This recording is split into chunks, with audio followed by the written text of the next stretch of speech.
Taste the Daily.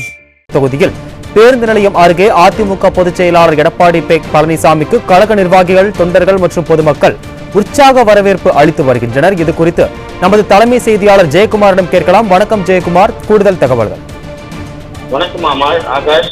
மக்களை காப்போம், தமிழகத்தை மீட்போம் புரட்சி தமிழுடைய எழுச்சி பயணத்தில் மதுரை புறநகர் கிழக்கு மாவட்டம் மேலூர் சட்டமன்ற தொகுதியிலே பேருந்து நிலையம் அருகே திறந்திருக்கக்கூடிய பல்லாயிரக்கணக்கான மக்கள் மத்தியிலே அனைத்து இந்திய அண்ணா திராவிட முன்னேற்ற கழகத்துடைய பொதுச் செயலாளரும் சட்டமன்ற எதிர்க்கட்சி தலைவரும் முன்னாள் முதலமைச்சருமான புரட்சி தமிழர் எடப்பாடி பழனிசாமி அவர்கள் எழுச்சி உரை ஆற்றுவதற்காக வருகை தந்து கொண்டிருக்கிறார்கள். அந்த காட்சியை நாம் பார்த்துக் கொண்டிருக்கிறோம். பல்லாயிரக்கணக்கான பெண்களும் இளைஞர்களும் பொதுமக்களும் திரண்டு இங்கு உற்சாகமாக மலர்களை தூவி இம்முளைப்பாரி எடுத்து அந்த உற்சாகமான வரவேற்பை அளித்துக் கொண்டிருக்கிறார்கள். அந்த காட்சிகளை நாம் பார்த்துக் கொண்டிருக்கிறோம். மேலூர் சட்டமன்ற தொகுதியை பொறுத்தளவிற்கு கோட்டாட்சியர் அலுவலகம், அதே போன்று கொட்டாம்பட்டி பாலாற்று நிலைய தடுப்பணை கட்டப்பட்டிருக்கிறது. கொட்டாம்பட்டி ஊராம்பட்டியிலே பெரும்பாலத்திலே மேம்பாலம் கட்டப்பட்டிருக்கிறது.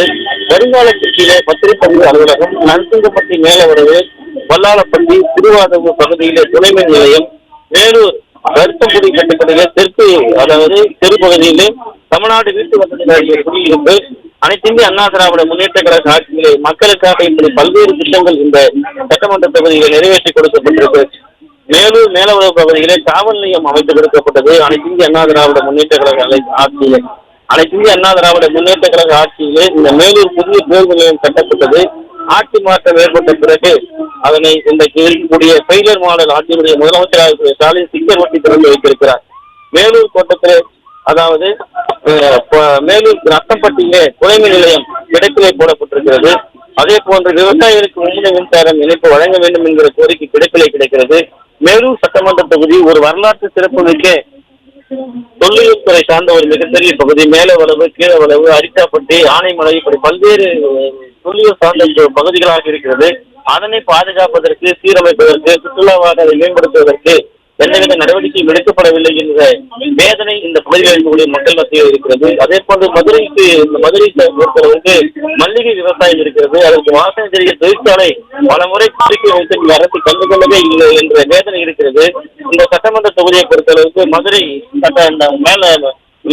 குறிப்பாக மேலூர் சட்டமன்ற தொகுதியை பொறுத்தளவுக்கு அனைத்து இந்திய அண்ணா திராவிட முன்னேற்ற கழக ஆட்சியிலே மக்களுக்கான ஒரு பல்வேறு திட்டங்கள், சாலை வசதியாக இருக்கட்டும், மேம்பாலமாக இருக்கட்டும், மக்களுடைய போக்குவரத்தாக இருக்கட்டும், பேருந்து நிலையமாக இருக்கட்டும், மருத்துவமனையாக இருக்கட்டும், அரசு அலுவலகமாக இருக்கட்டும், அனைத்தையும் கட்டி கொடுத்த ஒரு அரசு அதிமுக அரசு இன்றைக்கு எதுவுமே செய்யாத ஒரு நிலையில் 4 ஆண்டுகள் கழிந்திருப்பதாக மக்கள் வேதனை தெரிவிக்கிறார்கள். அந்த எழுச்சியை தான் இன்றைக்கு இந்த மேலூர் சட்டமன்ற தொகுதியிலே பல்லாயிரக்கணக்கான மக்கள் திரும்பி இருக்கிறார்கள். மதுரை புறநகர் கிழக்கு மாவட்டத்தினுடைய மாவட்ட செயலாளராக, கழக அமைப்பு செயலாளராக சட்டமன்ற உறுப்பினர் ராஜன் செல்லப்பாவுடைய ஏற்பாட்டிலே இந்த பிரம்மாண்டமான மக்கள் இன்றைக்கு பல்லாயிரக்கணக்கானோர் இங்கு கூடியிருக்கிறார்கள். அவர்கள் மத்தியில் அனைத்து இந்திய அண்ணா திராவிட முன்னேற்ற கழகத்துடைய பொதுச் செயலாளர் புரட்சி தமிழர் எடப்பாடி பழனிசாமி எழுச்சி உரை ஆற்றப் போகிறார். அந்த நேரலை காட்சியை தற்போது பார்க்கலாம்.